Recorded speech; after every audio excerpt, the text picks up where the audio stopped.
Bulletin का आगाज करें। सबसे पहले खबर दें, गवर्नर पंजाब उमर सरफराज चीमा को ओहदे से हटा दिया गया। Senior joint secretary cabinet Taimur Tajammul के दस्तखत से जारी नोटिफिकेशन में कहा गया, गवर्नर पंजाब को वजीर आजम की एडवाइस पर ओहदे से हटाया गया। स्पीकर पंजाब असम्बली कायम मकाम गवर्नर के फराइज अंजाम देंगे। गवर्नर पंजाब उमर सरफराज चीमा को ओहदे से हटाने का नोटिफिकेशन रात गए जारी किया गया। इससे पहले सदर आरिफ अलवी ने गवर्नर पंजाब को हटाने की वजीर आजम की एडवाइस मुस्तरद कर दी थी। सदर का कहना था कि गवर्नर पंजाब को सदर की मंजूरी के बगैर नहीं हटाया जा सकता। आइन के आर्टिकल 101 की शिक 3 के मुताबिक गवर्नर सदर की रजामंदी तक रहेगा।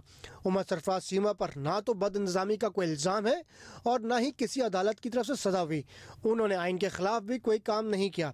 वज़ीर दाखिला राना सनाउल्लाह ने सदर आरिफ अलवी को पैगाम में कहा कि सदर मुमलिकत वज़ीर आज़म की एडवाइस के पाबंद हैं।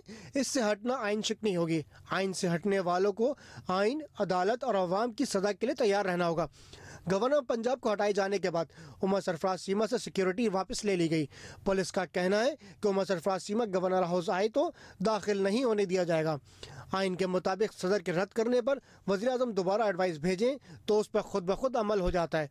आर्टिकल 101 और 48 की शिक एक वाज़ेह है कि सदर के तमाम इख्तियारात नुमाइशी हैं। असल पावर वज़ीर आज़म के पास है क्योंकि वज़ीर आज़म पार्लियामेंट के जरिए मुंतखब होता है। इसी को बुनियाद बनाकर काबीना डिवीज़न ने गवर्नर पंजाब उमर सरफराज चीमा को हटाने का नोटिफिकेशन जारी किया। वफाकी वज़ीर कानून आज़म नज़ीर तारड़ ने कहा है कि पाकिस्तान में पार्लिमानी निज़ाम हुकूमत है, लिहाजा गवर्नर की तकर्रुरी का इख्तियार वज़ीर आज़म के पास है। एडवोकेट जनरल पंजाब अहमद उवैस का कहना है, गवर्नर की तकर्रुरी सदर का इख्तियार है। दोनों ने ये बात जियो न्यूज़ के प्रोग्राम कैपिटल टॉक में गुफ्तगू करते हुए कही। वज़ीर आज़म साहब बार बार लिख रहे हैं सदर साहब को कि गवर्नर पंजाब को तब्दील करें, वो क्यों नहीं तब्दील कर रहे? ये इख्तियार किसका है? नहीं, सदर के पास है। उसको जब लगाया जाता है तो वो तो on the advice of prime minister जो है वो सदर उसको नोटिफाई करता है, उसको लगाता है और उसके बाद ये जो है वो उसका सदर की ये इख्तियारात में शामिल है। और बाज़ आपको देखिए, अब अगर आर्टिकल 48 को पढ़ें तो जहाँ पे उसका सब सेक्शन आर्टिकल 1 जो है उसका वो तो बताता है कि on the advice of the prime minister, जो उनके स्टेट फंक्शंस के जो काम है प्रेसिडेंट के, वो उनके कहने के ऊपर उनकी एडवाइस पे करेंगे और उसमें बहुत 15 दिन तक वो अपने पास रख सकते हैं। फिर सेकंड एडवाइस 10 दिन तक रख सकते हैं। फिर आर्टिकल 254 है जो कहता है कि इसमें मुद्दत आगे पीछे भी अगर कुछ हो जाए तो कोई ऐसी बड़ी बात नहीं है। पाकिस्तान में पार्लिमानी निज़ाम हुकूमत है, सदारती निज़ाम हुकूमत नहीं है। मैंने तो अभी रिसेंटली सुप्रीम कोर्ट की जजमेंट भी एक पढ़ी है काजी फायज़ ईसा साहब के केस में। 10 रुकनी बेंच ने कहा कि हमारे सिस्टम में सदर का वही रोल है जो इंग्लिश डेमोक्रेसी में क्वीन ऑफ इंग्लैंड का है आज। मुझे तो ये पढ़ाया गया कि सदर के जो इख्तियारात हैं वो वज़ीर आज़म और काबीना के दिए गए इख्तियारात हैं और उससे आगे कुछ नहीं है। खबर दें आपको, गर्मी की शिद्दत में इजाफे के साथ ही बिजली की लोड शेडिंग भी बढ़ गई है। मुल्क के मुख्तलिफ शहरों में 10 से 12 घंटे की लोड शेडिंग की जा रही है, जबकि देहात में लोड शेडिंग का दौरानिया 18 घंटे तक जा पहुंचा। मुल्क के छोटे बड़े शहरों में बिजली की तवील लोड शेडिंग से शहरी बिलबिला उठे हैं। बिजली तकसीमकार कंपनियों का कहना है कि लाइन लॉसेस को पूरा करने के लिए लोड शेडिंग की जा रही है। हैदराबाद के इलाकों लतीफ़ाबाद, कासिमाबाद में सैरिश नगर और कोसार में 12 से 14 घंटे की बिजली की लोड शेडिंग हो रही है। उधर लाड़काना के शहरी इलाकों में 10 से 12 घंटे और देही इलाकों में 16 से 18 घंटे की लोड शेडिंग की जा रही है। इसके अलावा बदीन, मटियारी, हाला, न्यू सईदाबाद, ठट्टा, कमर शहदाद कोट और मीरपुर खास के शहरी इलाकों में भी 10 से 12 घंटे और इन्हीं में देही इलाकों में भी सिर्फ 4 से 5 घंटे बिजली फराम की जा रही है। हाफिजाबाद हो या हुंजा या हो धीरकोट, आज़ाद कश्मीर, हर जगह पर कम से कम 10 घंटे और ज़्यादा से ज़्यादा 18 घंटे की लोड शेडिंग हो रही है। ऐसा लाइट का इन्होंने बहाना किया हुआ है, वोल्टेज पुराते नहीं, हमारी पानी की मोटरें नहीं चलती है भाई। ये में गर्मी में इंसान मरे जो लाइट है नहीं, 2 दिन से परेशानी है, गर्मी है भाई, क्या करें? मोटर नहीं चलती, पंखे नहीं चलते, परेशान है, क्या करें? 16 घंटे लाइट नहीं होते, पाँव पे काम करता हूँ, बहुत तकलीफ होती है। लाइट नहीं है तो कारोबार भी नहीं है, हमारा तो बुरा हाल हो गया गर्मी लाइट की वजह से। बढ़ती महंगाई और दीगर खबरें एक छोटे से ब्रेक के बाद। यूटिलिटी स्टोर्स पर 20 किलो आटे की कीमत 950 रुपए से कम करके 800 रुपए करने का फैसला किया गया है। चीनी की कीमत 85 रुपए फी किलो से कम करके 70 रुपए फी किलो करने की मंजूरी दी गई है। वजीर खजाना मिफ्ता इस्माइल की जेर सदारत इक्तसादी राब्ता कमेटी के इजलास में फैसला किया गया है। वेजिटेबल घी पर 180 रुपए फी किलो सब्सिडी देने की मंजूरी भी दी गई। मुल्की तलब के मुताबिक 30 लाख मैट्रिक टन गंदम दरामद करने की भी इजाज़त दे दी गई है।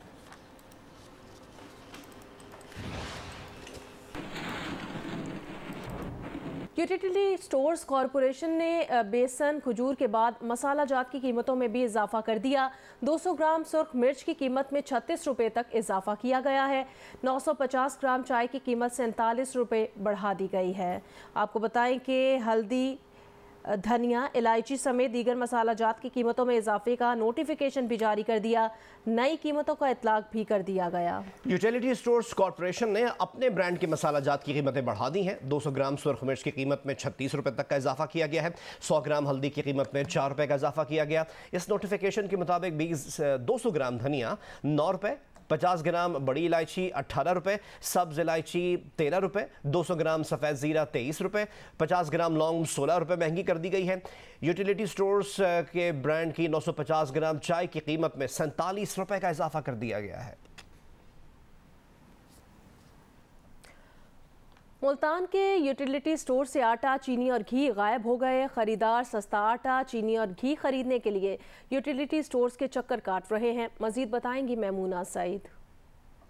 जो मुल्तान रीजन के 100 से ज़ायद यूटिलिटी स्टोर्स पर माह रमज़ान ख़त्म होने के बाद जो है आटा, घी और चीनी दस्तयाब नहीं है और लोगों की लंबी लंबी कतारें जो है वहाँ पर मौजूद हैं और कई कई घंटे के इंतज़ार के बाद भी जो है उन्हें आटा, घी और चीनी नहीं मिल रहा है। दूसरी जब जो यूटिलिटी स्टोर्स की इंतज़ामिया है उनका ये कहना है कि माह रमज़ान के बाद एक नया टेंडर जो है हुकूमत ने, वफाकी हुकूमत ने करना था, जिसके बाद सब्सिडी पर ये तमाम अशिया यूटिलिटी स्टोर्स पर मुहैया की जानी थी, लेकिन अब तक क्योंकि ये टेंडर नहीं किया जा सका है, इस वजह से जो नई उस आटा, घी और चीनी की डिलीवरी होनी थी वो अब तक नहीं हो सकी है।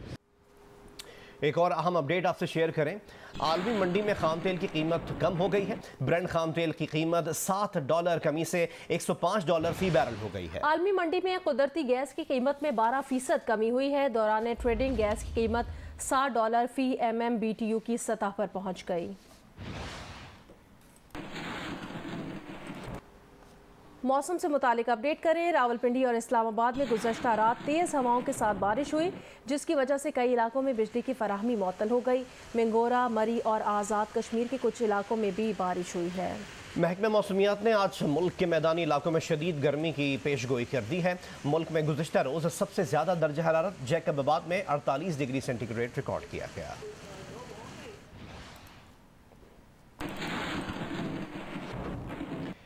सरगोदा शहर और इसके गिरदोनवा में शदीद गर्म मौसम है और शदीद गर्मी के बायस शहर में पीने के पानी की किल्लत पैदा हो गई है, जिससे शहरियों को मुश्किलात का सामना करना पड़ रहा है। मजीद हमें रिपोर्ट करेंगे नुमाइंदा जियो न्यूज़ मलिक मोहम्मद असगर। जी, सरगोदा शहर और उसके गिरदोनवा के इलाकों में गर्मी की शिद्दत अपने अरूज पर है। गर्मी की शिद्दत के साथ साथ बिजली की बंदिश और बिलखसूस अंदरूनी शहर पीने के साफ पानी की किल्लत ने शहरियों की परेशानी में मजीद इजाफा कर दिया है। यहाँ पर नहर लोअर जेलम के किनारे लगे हैंडपंप से शहरी न सिर्फ पानी पीने पर मजबूर हैं बल्कि ख़रीदने पर मजबूर हैं। सरगोदा शहर में 30 रुपये से 40 रुपये के हिसाब से जो पानी का कैन है वो फ़रोख्त किया जा रहा है। ज़िला सरगोदा पंजाब का वाहिद ज़िला है जिसके दोनों तरफ दरियाए जेहलम और दरियाए चुनाव वाक़ हैं, लेकिन माजी की हुकूमतों की अदम दिलचस्पी और लापरवाही की वजह से इस ज़िले में पानी की शदीद किल्लत पैदा हो चुकी है। लोगों को पानी के हसूल के लिए दर बदर होना पड़ता है। नहर लोअर जेहलम हो, 85 झाल हो, लुड्डेवाला हो, शहर के लोग पीने के पानी के लिए सुबह के वक्त निकलते हैं और रात गए तक पीने के पानी के हसूल के लिए दर बदर हो जाते हैं। सिंध भर के मुख्तलिफ अजला में ज़राई पानी की किल्लत के बायस फसलों को नुकसान पहुँच रहा है। मजीद बताएंगे पडीदन से नुमाइंदा जियो न्यूज़ गुलाम हैदर आकाश और ठट्ठा से अपडेट करेंगे शाहिद सिद्दीकी। जी बिल्कुल, दरियाओं में पानी की सतह कम होने के बायस सिंध में पानी की शदीद किल्लत का बहरान एक जन्म ले चुका है, जिसके बायस सिंध में काश्त होने वाली कपास, गन्ना, बागात और दीगर सब्जियों को भी पानी की फराहमी मुअत्तल होकर रह गई है। जिसके बाद सिंध की हजारों लाखों एकड़ जमीन बंजर होकर रह गई है। काश्तकारों का कहना है कि मुल्क को सबसे ज्यादा ज़र मुबादला देने वाली कपास की फसल भी इस बार काश्त नहीं हो सकी क्योंकि पानी की फराहमी मुअत्तल है। महकमा इरिगेशन का कहना है कि पानी की किल्लत के बायस रोटेशन के तहत नहरों में पानी फराहम किया जा रहा है, ताहम वो पानी फराहमी जो है इंतहाई कम है। दूसरी जानिब पटीदा समेत जिला नौशरफ और सिंध के इलाकों में रोडी कैनाल, नुसरत कैनाल और दीगर नहरों में पानी की किल्लत के बायस ये फसलें सूख कर तबाह हो चुकी हैं। जबकि काश्तकारों का कहना है कि इस बार हमें कपास, गन्ने और दीगर बागात के लिए पानी न मिलने की वजह से हमें शदीद नुकसान उठाना पड़ेगा, जो कि इंतहाई तकलीफ और परेशानी का सबब बनेगी। जी, मैं इस वक्त हैरा थर के किसी रेगिस्तान में मौजूद नहीं हूँ, बल्कि ठट्टा सुजावल पुल के नीचे से गुजरने वाले दरियाए सिंध के दामन के अंदर मौजूद हूँ। यहाँ पर इस दामन की जो चौड़ाई है 1 से 3 किलोमीटर तवील है, लेकिन आज इस दरियाए सिंध में पानी का एक कतरा जो है नहीं यहाँ से बह रहा है, बल्कि चारों तरफ यहाँ पर रेत ही रेत उड़ रही है। यहाँ पर रेत के बड़े बड़े टीले जो है बन गए हैं। यहाँ जो लोग हैं उन्होंने हमें बताया है कि गुज़िश्ता 3 माह से वो शदीद पानी की किल्लत से दो चार हैं। यहाँ उनके मवेशी को भी पीने का पानी मैसर नहीं है। यहाँ पर जो माहीगीर हैं उनका ये कहना था कि उनका जो गुजर बसर था वो दरियाए सिंध के मीठे पानी की मशहूर पल्ला मछली और दीगर मछलियों को पकड़कर वो उनको ले जाकर बेचकर अपना रोज़गार कमाते थे, लेकिन 3 माह से ज़ायद अरसा गुजर जाने से उनकी जो ये रोज़गार का ज़रिया था ये ख़त्म हो गया है। दरिया सिंध में खतरनाक हद तक पानी की किल्लत पैदा हो गई है। पानी की कमी 60% हो गई। पानी के बहरान के बायस फसलें काश्त नहीं हो सकी। हमें रिपोर्ट करेंगे नुमाइंदा जियो न्यूज़ अली नईम। दरियाए सिंध में कोटरी के मकाम पर पानी की सतह खतरनाक हद तक गिर गई। शॉर्टफॉल 60% तक जा पहुंचा। कोटरी बैराज के डाउन स्ट्रीम में रेत उड़ रही है। हालांकि 1991 के पानी के मुआहदे के तहत माह मई में कोटरी बैराज पर 15,000 क्यूसेक पानी होना चाहिए था, लेकिन इस वक्त अप स्ट्रीम में 4,845 जबकि डाउन स्ट्रीम में 200 क्यूसेक पानी का इखराज भी बमुश्किल किया जा रहा है। काश्तकारी के लिए पानी नापैद है और कोटरी बैराज से निकलने वाली नहरों से सिर्फ पीने का पानी फराहम किया जा रहा है। इस सूरत हाल में हैदराबाद, ठट्टा, सजावल, बदीन समेत मुख्तलिफ इलाकों में खड़ी फसलों खुसूसन कपास को नुकसान पहुँच रहा है। काश्तकार परेशान हैं। फसलें पानी ना होने के बायस न सिर्फ मुतासिर हो रही हैं बल्कि कपास को भी खासा नुकसान पहुंच रहा है। पानी की शार्टेज की वजह से यहाँ पे जो है आम के जो बागात है वो 35% जो है वो मुतासिर, उसकी प्रोडक्शन है, उसकी यील्ड है वो 35% मुतासिर हो रही है। और उसके अलावा काटन की जो फसल है वो तकरीबन 35 से 40% जो है वो मुतासिर हो रही है। दादपुर में और डिस्ट्रिक्ट सांगड़ में पूरे पाकिस्तान में हमारे पास सबसे ज़्यादा काटन लगती है, तो यहाँ पे जो है तकरीबन 3 लाख एकड़ पे काटन लगती है। और अभी जो काटन की सूरत हाल है वो आप देखेंगे कि हमारे पास अभी 2 लाख के करीब भी नहीं लगी। पानी अच्छे को दो वाटर खाली पे आने बनियूं ठलियूं पयूं आहिनि, कुछ बि कोन थो थिए। केले जो फसल तबाह थी वियो आहे, उनके मर्ज लगी वियो लियो। काश्तकारों का कहना है कि फसलों के लिए नहरी पानी की फराहमी को यकीनी बनाकर नुकसान से बचाया जाए। साथी रिपोर्टर हामिद शेख और कैमरामैन काजी शकील के साथ अली नईम, जियो न्यूज़, हैदराबाद। खेल के मैदान से खबर है, वेस्ट इंडीज़ क्रिकेट बोर्ड ने दौरा पाकिस्तान के लिए स्क्वाड का ऐलान कर दिया। वेस्ट इंडीज़ की टीम आइंदा माह पाकिस्तान में 3 वनडे मैचेस की सीरीज खेलेगी। दौरा पाकिस्तान के लिए वेस्ट इंडीज की 15 रुकनी टीम की क़यादत निकोलस पोरन करेंगे, जबकि ऑलराउंडर जेसन होल्डर को आराम दिया गया है। दीगर खिलाड़ियों में Shai Hope, Nkrumah Bonner, Shamarh Brooks, Keacy Carty, Akeal Hosein, Alzarri Joseph, Brandon King, Sherman Lewis, Karl Mayers, Anderson Phillip, Rovman Powell, Jayden Seales, Romario Shepherd और हेडन वॉल्स जूनियर भी स्क्वाड का हिस्सा होंगे। 3 वनडे मैचेस की series आइंदा माह खेली जाएगी। पाकिस्तानी खिलाड़ी Shan Masood professional cricketers association के प्लेयर ऑफ द मंथ करार पाए। शान मसूद ने अप्रैल में काउंटी चैंपियनशिप में 2 डबल सेंचुरियां स्कोर की। शान मसूद को यह अवार्ड अप्रैल में काउंटी चैंपियनशिप में बेहतरीन कारकर्दगी की वजह से दिया गया। उन्होंने अप्रैल में काउंटी चैंपियनशिप में 2 डबल सेंचुरियां स्कोर की। इस अवार्ड के लिए शान मसूद का मुकाबला 3 खिलाड़ियों बेन कॉम्पटन, कीथ बार्कर और हैरी ब्रुक से था। शान मसूद ने इन खिलाड़ियों से 46% ज्यादा वोट हासिल किए। इस मौके पर शान मसूद का कहना था कि मार्नस लेबुशेन की काउंटी चैंपियनशिप में बेहतरीन परफॉर्मेंस एक मिसाल है। वो लेबुशेन से बैटिंग टिप्स लेते रहते हैं। शान मसूद ने कहा कि वो दबाव के बगैर क्रिकेट को एंजॉय करने की कोशिश करते हैं।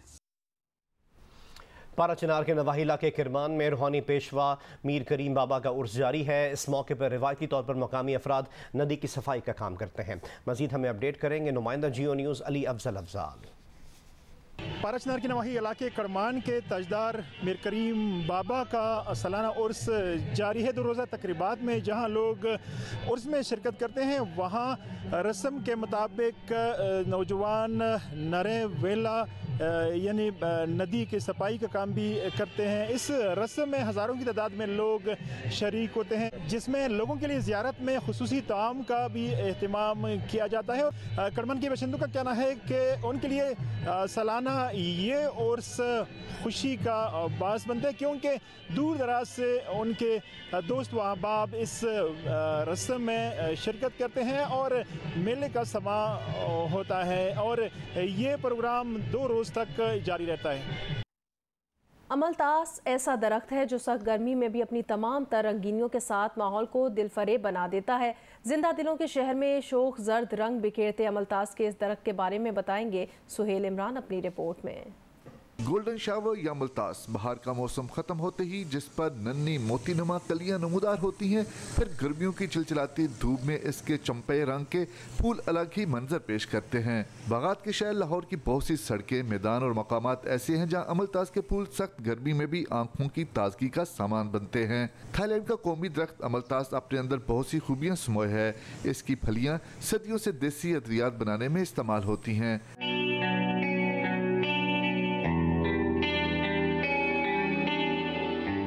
तेजी से बढ़ने वाला अमलतास सालाना 1.5 से 2 मीटर कद निकालता है। फिजा को आलूदगी से पाक करने में भी इसे कमाल हासिल है।